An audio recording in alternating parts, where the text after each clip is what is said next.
ElfQuest, the original quest, Issue 2, Raid at Sorrow's End, Part 1. Betrayed.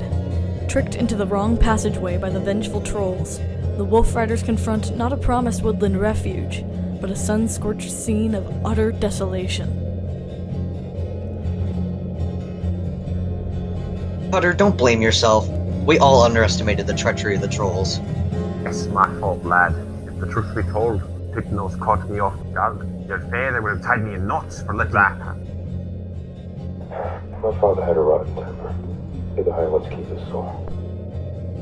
Still, I can't help but feel he'd have handled this better than I did. Ecklar would never have tried to reason with the trolls, and he'd never have had even a little faith in Greymonk's word. Listen, lad. We all wanted to believe there'd be a halt waiting for us here. The decision to try for it wasn't yours alone. Thanks, Treestump. But no matter who's to blame, one thing is certain. This new land of ours is a death trap. Well, we can't stay in here forever. But it looks like we can't go back overland either. These cliffs are sheer and there's no getting around them. I guess the lodestone didn't bring us much luck, did it? You know, Skywise, even if we could go back, there's nothing left of the hull but ashes. Hey, look at that! No matter how it spins, It always ends up pointing in the same direction. Their dire predicament forgotten for the moment, the Wolf Riders marvel at the lodestone's newly discovered property. Oh, it's magic. Well, I'll be. One end points back the way we came, and the other end points... Cutter, I think it's a sign. The tunnel's sealed behind us. so whatever hope we have must lie. Out there, in that strange, empty land.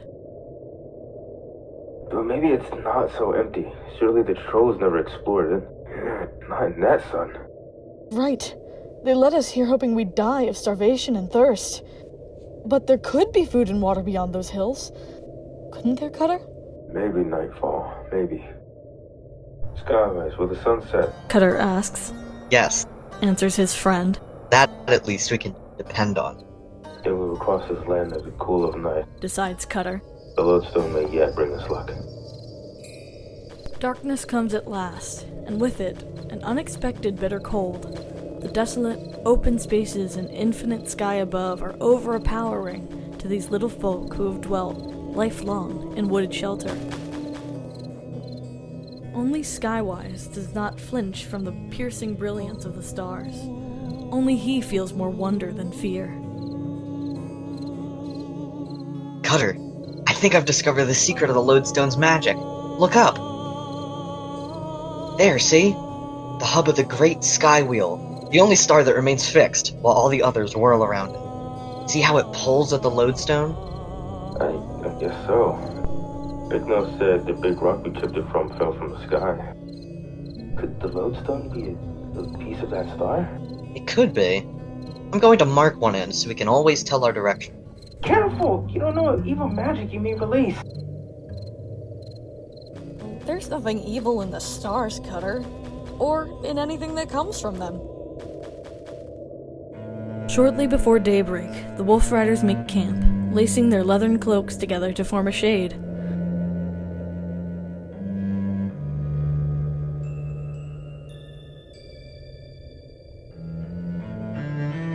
The hungry wolves, meanwhile, roam about in search of food, but the barren dunes yield precious little to sustain so many.